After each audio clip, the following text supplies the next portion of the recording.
सत्ता में ओवैसी आएगा क्या? ऐ जालिमों, याद रखो,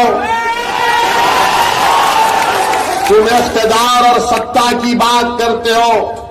अगर तुमको लगता है कि सत्ता में आने से कुछ फायदा होगा तो यकीनन हम उस बारे में सोचेंगे, मगर एक बात याद रखो, ओवैसी की गरीबी में शाही है, तुम मेरी शाही का मुकाबला नहीं कर सकोगे।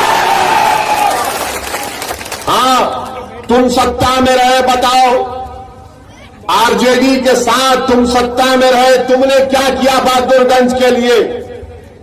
क्या तुम सत्ता में नहीं थे?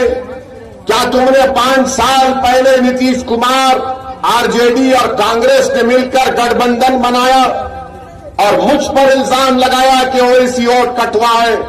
मैं तुमसे पूछना चाह रहा हूं, क्या तुमने 2 साल तक नीतीश कुमार और आरजेडी साथ नहीं थे? तो बताओ तुमने उसमें क्या क्या काम किया बहादुरगंज के लिए? तुम्हारे पास दिखाने को कुछ नहीं है, सिर्फ डराना चाहते हैं बहादुरगंज की जनता को कि ओवैसी आएगा तो खुला हो जाएगा, बीजेपी का डर दिखाना चाहते हैं। हां, मैं बहादुरगंज की जनता के दरमियान में खड़े होकर कह रहा हूं कि मजलिस-ए-इत्तेहादुल मुस्लिमीन का एक एक रुकन सिर्फ अल्लाह से डरता है और उनके दिलों में गरीबों से एक मोहब्बत और दर्द का जज्बा है।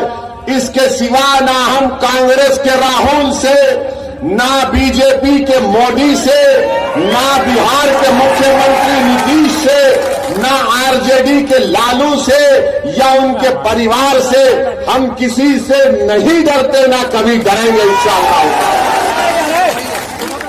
एक किशनगंज का एमएलए जीत कर गया, कमरुल हुदा जीत कर गया, तो 10 महीने में 5 करोड़ के विकास के काम करवा दिए, 60 करोड़ के काम चल रहे हैं।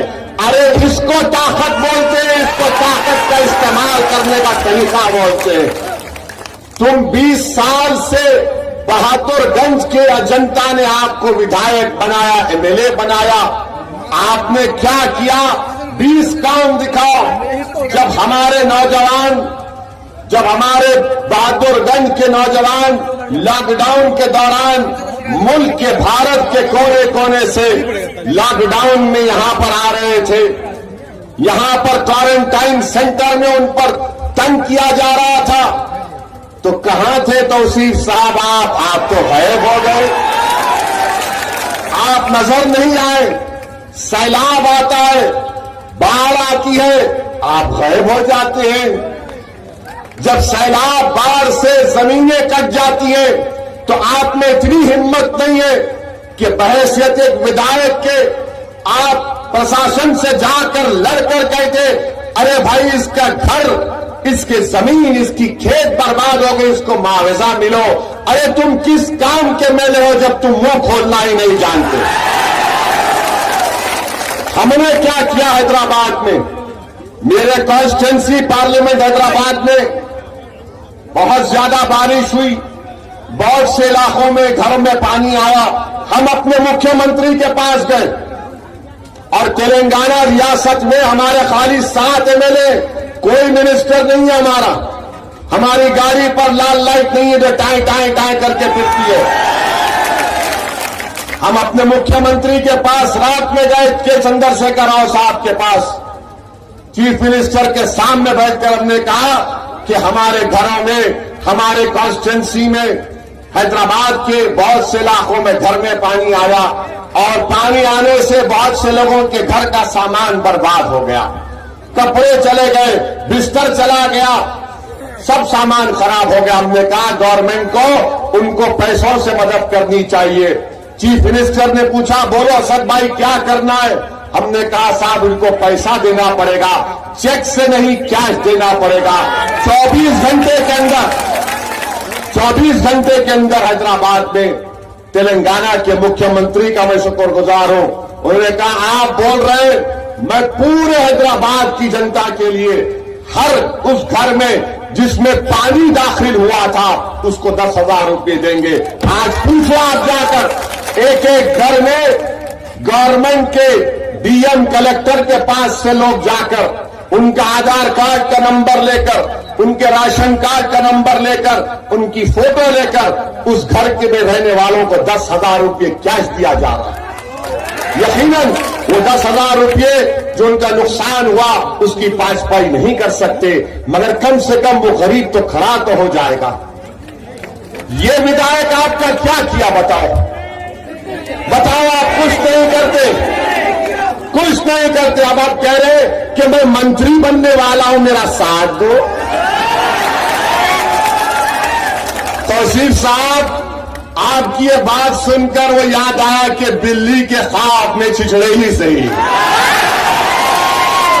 यानी तुमको 20 साल एमएलए बनाए, अब मंत्री बनाना पड़ेगा। मैं आपसे कह रहा हूं, तौसीफ मंत्री बनना चाहता है और इज़हार मियानी आपका संतरी बनना चाहता है। यह आपका संतरी बनना चाहता है। आप संतरी का साथ दो, मंत्री का मत दो। ये 20-25 साल आपने इसको साथ दिया। आपके इस बहादुरगंज में बताइए, हमारे बच्चों के लिए पढ़ने के लिए कॉलेज नहीं, स्कूल नहीं है। और मैं आपको वादा कर रहा हूं कि इंशाअल्लाह ताला आप इज़हार नईमी को कामयाब करिए। नईमी को हम तेरा घाट में इंशाअल्लाह डिग्री कॉलेज खोल कर रहेंगे गवर्नमेंट का इंशाअल्लाह। हमारे बच्चे बहादुरगंज के पटना को जाते हैं पढ़ने के लिए, छोटे छोटे कमरों में जिसमें सांस लेना मुश्किल है, वहां पर जाकर पढ़ते हैं। अस्पताल है, अस्पताल में ना खून का इम्तिहान होता, ना डॉक्टर के लिए कोई चीज है वहां पर बैठने के लिए। और ये 20 साल के विधायक, 20 साल 25 साल 20 साल हो गए कांग्रेस को यहां से। मेरे अजीज दोस्तों और बुजुर्गों, इसीलिए हम आपसे अपील कर रहे हैं कि जो तरक्की पटना और दरभंगा में हुई वो अब इंशाअल्लाह ताला सीमांचल में होगी, बहादुरगंज में होगी, कोचादामन में होगी, किशनगंज में होगी, अमूल में होगी, बैसी में होगी, जोकीहाट में होगी। और जो कोई भी सरकार बनाएगा पटना में, हमको यकीन है कि इंशाअल्लाह ताला अब की बार उपेंद्र कुशवाहा बीजेपी, अब ये हमारे यहां पर हम बीजेपी को रोकेंगे, आरजेडी को रोकेंगे और उपेंद्र कुशवाहा बिहार के नए मुख्यमंत्री होंगे। और अगर बिहार की सरकार पटना की लोग हमारी बात को नहीं सुनेंगे तो असदुद्दीन ओवैसी दोबारा आपके दरमियान में आएगा। अगर सीमांचल से इंसाफ नहीं होगा तो फिर असदुद्दीन ओवैसी सीमांचल की जनता को लेकर, जिस तरह महात्मा गांधी ने सत्याग्रह डंडी मार्च की थी, हम यहां बहादुरगंज कोचादामन से लाखों की तादाद में लोगों को निकल कर ओवैसी लेकर जाएगा पटना को सीमांचल के इंसाफ के लिए। और CAA का आपने एहतजाज किया था ना, NPR NRC का, ये पूछे तौसीफ साहब से, कांग्रेसियों से, कि भाई जब CAA NPR NRC का एहतजाज हो रहा था, हम सर्दी में निकल कर एहतजाज कर रहे थे और बीजेपी RSS की तरफ से कहा जा रहा था कि बहादुरगंज किशनगंज सीमांचल में घुसपैठी लोग घुसे, उनका NPR NRC करना चाहिए। किसने जवाब दिया? बीजेपी का, RSS का। क्या तौसीफ साहब ने दिया? किसने दिया? असदुद्दीन ओवैसी ने जवाब दिया। और हमने क्या कहा कि सीमांचल की सरजमीन पर बसने वाले, चाहे मुसलमान हो, हमारे हिंदू भाई हो, दलित भाई हो, आदिवासी हो, इसमें कोई भी घुसपैठी नहीं है। ये भारत के बाइज्जत शहरी है और ये बीजेपी RSS सिर्फ डराने की सियासत कर रही है। इसीलिए मजलिस ने इनके खिलाफ बयान दिया। कोई कांग्रेसी मुंह नहीं खोलता। आज हमारे पास एक जर्नलिस्ट आए थे, एक पत्रकार आए थे, आकर पूछा कि ओवैसी साहब, आपने NPR NRC को क्यों बोला? क्या इससे बीजेपी को फायदा नहीं होगा? हमने कहा भाई साहब, ऐसा लगता है कि अगर कोई 50 साल का हो गया, शादी नहीं करा, तो ओवैसी जिम्मेदार है। अगर किसी के घर में बैल या भैंस दूध नहीं दी तो हम जिम्मेदार। किसी के घर में मुर्गा पुकारा नहीं सुबह तहज्जुद में, या मुर्गी ने अंडा नहीं दिया तो हम जिम्मेदार। नीतीश कुमार, कांग्रेस, लालू ने मिलकर वोट लिया और धोखा देकर चले गए। नीतीश कुमार बीजेपी के गोद में बैठकर मोदी के हाथ से दूध पी रहे, हम जिम्मेदार। सब हम जिम्मेदार है क्या? तो बोले भला बोलो, एक बात बताओ पत्रकार वालों, ये एनपीआर एनआरसी में जो हमने एहतजाज किया, किस लिए किया? हमने इसलिए किया कि हमारी जिंदगी का मामला था, हमारे लिए जिंदगी और मौत का मामला है। और सुन लो बीजेपी आरएसएस वालों, जब इंशाअल्लाह ताला हमारे देश में, भारत में कोरोना खत्म हो जाएगा, अल्लाह के फजलो करम से वैक्सीन निकलेगा, जब हालात मामूल पर आएंगे तो सुनो मोहन भागवत और नरेंद्र मोदी, हम दोबारा एहतजाज करेंगे इंशाअल्लाह ताला।